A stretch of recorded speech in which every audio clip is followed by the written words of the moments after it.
Muito obrigada, Sra. Presidente, Sra. Secretária de Estado, Sra. Ministra da Justiça. Pensei que deixasse algum tempo para esclarecer três questões prévias que nos parecem da maior pertinência.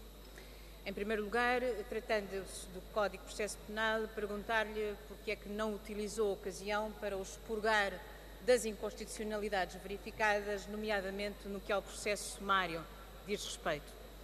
Em segundo lugar, se depois do colapso dos sítios e de toda a turbulência vivida nos tribunais e por todos os operadores, se considera, Sra. Ministra da Justiça, que é a altura certa para introduzir mais alterações, se não considera que este contexto é um contexto de relativa instabilidade, nomeadamente quando os sítios não está ainda em pleno funcionamento. E, em terceiro lugar, Sra. Ministra da Justiça, já agora, se possível, e porque nós lemos os imensos pareceres que recebemos, esta proposta de lei tinha inicialmente uma outra proposta, no que à interseção de comunicações diz respeito pela Polícia Judiciária, nomeadamente a polémica das ditas escutas, e eu gostaria de lhe perguntar se está disponível para esclarecer este Parlamento sobre as razões desse avanço e desse recuo. Sobre a substância das alterações que aqui discutimos e que têm muito a ver com este debate entre economia processual, celeridade processual e, simultaneamente, direitos de defesa, que é a matéria que está em causa. Se relativamente ao artigo 105, quanto aos prazos, nos parece haver um relativo acordo com alguns sinais críticos e a alteração é de 10 para 2 dias, tal como esse acordo também parece relevante quanto ao artigo 328, que aqui relevou, eliminação da sanção consistente na perda de prova por ultrapassagem do prazo de 30 dias.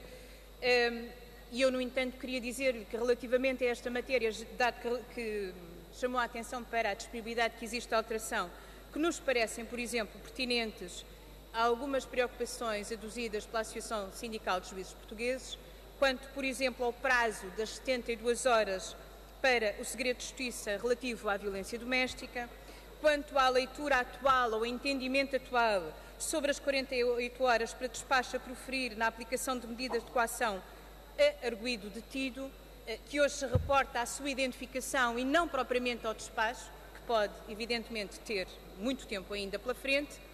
Se estas matérias reúnem algum consenso com muitas críticas, outras parecem-nos muito preocupantes. Em primeiro lugar, relativamente ao artigo 283, a clarificação do poder dos juízes quanto ao limite de testemunhas e ainda quanto ao 328A, relativo à plenitude de assistência do juiz. O primeiro facto que devemos sublinhar e que nos preocupa tem a ver com a possibilidade de conferir ao juiz o poder de controle da prova, indicada quer pelo Ministério Público, quer pela defesa, e a persistência que nos parece absolutamente desaconselhável da linha B do número 4 do artigo 340, para o qual este artigo remete. Relativamente ainda ao 328A, Sra. Ministra, reportando-se ao princípio da plenitude da assistência dos juízes, aqui, como bem sabe, as preocupações são muitas. Há mesmo quem admita a inconstitucionalidade desta proposta, por violação das garantias de defesa do arguido. O coletivo de juízes é considerado uma garantia para o arguido. E aqui trata-se, obviamente, da sua limitação, para além da introdução de um outro critério que é, enfim, em tribunal singular os critérios são uns, em tribunal coletivo passarão a poder ser outros. E aqui ainda subjaz uma outra dúvida. Os princípios da oralidade e da imediação têm consagração constitucional. Sabe-se perfeitamente que a audição de prova em formato áudio não permite obter total percepção dos depoimentos. Para além destes condicionamentos, Sra. Ministra, é questão de lhe perguntar se tenciona atribuir aos tribunais videogramas, meios técnicos, para que se consiga, através de videogramas, colmatar esta lacuna evidente. E são todas estas preocupações que lhe deixamos, parecendo-nos que a celeridade não pode, efetivamente, atropelar direitos fundamentais com consagração constitucional.